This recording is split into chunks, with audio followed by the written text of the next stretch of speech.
Ilang oras lang ng malakas na pagulan, nalubog sa tubig baha ang maraming lugar sa Quezon City nitong weekend. Agad naman nagsagawa ng rescue operations ang lokal na pamahalaan sa mga naapektuhan ng pagbaha. Si Clazel Pardilla sa detalye. Nagmistulang ilog ang ilang bahagi ng Barangay Katipunan sa Quezon City alas 3:45 ng hapon itong Sabado. Sa Lower Manga Street, sumampa sa 7 palampakan o halos isang palapag ng bahay ang baha dahil sa matinding ulan, dulot ng pinagsalib na pwersa ng habagat at low pressure area. Mabilis na nagsagawa ng rescue operation para sagipin ang mga residente.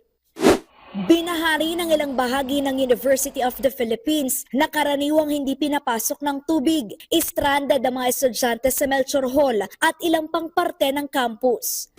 Di rin nakaligtas ang ilang subdivision sa Bahay Toro na pinasok ng tubig mula sa umaapaw na drainage malapit sa ilog.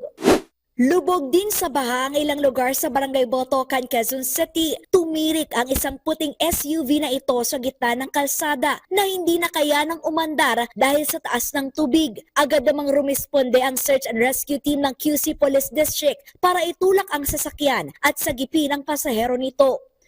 Delubyong traffic ang idinulot ng baha sa Commonwealth Avenue. Tumaas kasi ang tubig sa kanto ng Masaya Street sa kahabaan ng Commonwealth. Halos walang galaw ang mga sasakyan sa magkabilang lane papasok at palabas ng elliptical road.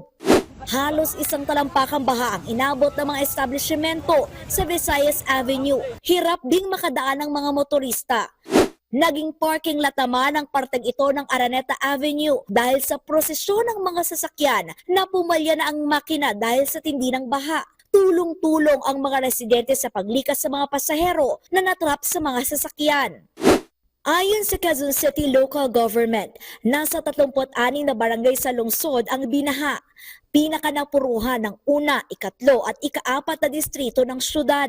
Tinawag ng UP Resilience Institute at UP NOAA Center na phenomenal o pambihira ang pag-ulan kahapon na karamihan ay bumuho sa Quezon City at Nangka sa Marikina. Pumalo kasi sa 121 millimeters ang dami ng tubig na bumagsak sa loob lamang ng isang oras sa kasagsagan ng ulan. Higit na mas mataas ito sa 90 millimeters noong nanalasa ang bagyong Undoy. Ipinag-utos na ng QCLGU ang mabilis na pagsasaayos sa mga drainage at walang humpay na declogging operation para mabilis na humupa ang baha.